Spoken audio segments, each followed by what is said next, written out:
between now and April 2nd, there'll be some uncertainty, but as April comes along, markets will see that the reciprocal trade policy makes a great deal of sense. Welcome back. That was the president's top economic advisor, Kevin Hassett. Now, despite the market, that is to say the stock market's instability, there's been quite a bit of volatility the last month. President Trump is standing firm on his promise of implementing reciprocal tariffs and maybe others, but certainly reciprocal tariffs early next month.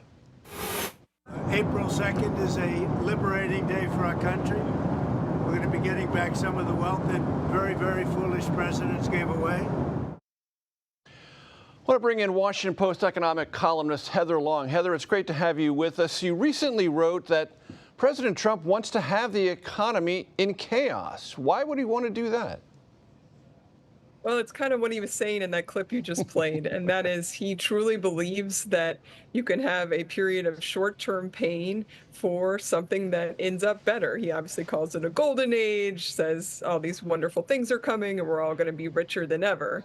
Unfortunately, there's a bunch of holes in that argument. Number one being the pain can be very severe, and April 2nd is likely to be a day that all of these tariffs go into place, prices start to rise, and of course, other countries retaliate against us.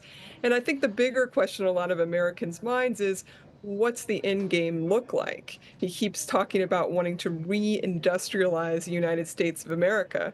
Right now, manufacturing is about 10% of our economy and less than 10% of the jobs that employ people on a day-to-day basis. How much higher can that realistically go? And it sure would take years to build a lot of factories. Now, as we talk on this day, Heather, the Dow is up.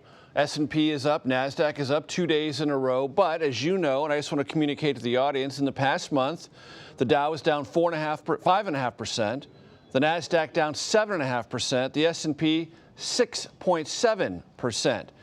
Do you think most, if not all, of that volatility is about the tariff issue or other underlying warning signs in the U.S. economy? That's a great question. I would say it's a twofold answer.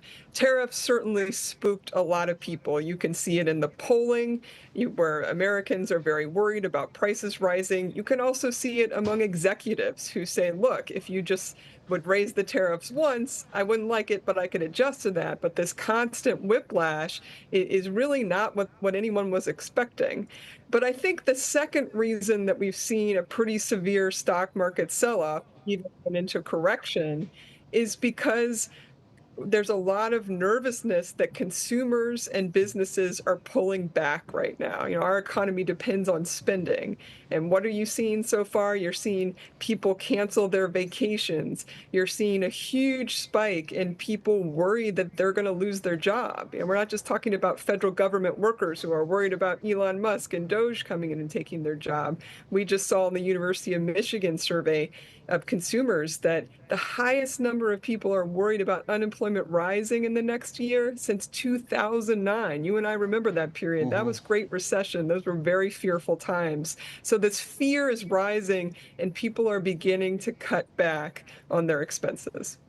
Heather, what does Argentinian President Javier Milei have to do with all this? Yes, it's an interesting question. I was surprised as I called around trying to ask, so why is the president doing this? Why is he willing to risk a recession? And quite a few of his economic advisors told me, look, the president is using the Argentina strategy. The Argentine president, Javier Milei, came into office. He made a ton of cuts to the government, tried to get inflation there under control, and basically triggered a recession for about 6 to 9 months in that country. But that recession is already over. It ended in Q3 of 2024. And now, they're hoping for better times tomorrow. And I think that's really influenced the White House, the Trump White House thinking here. Let's get the pain out early.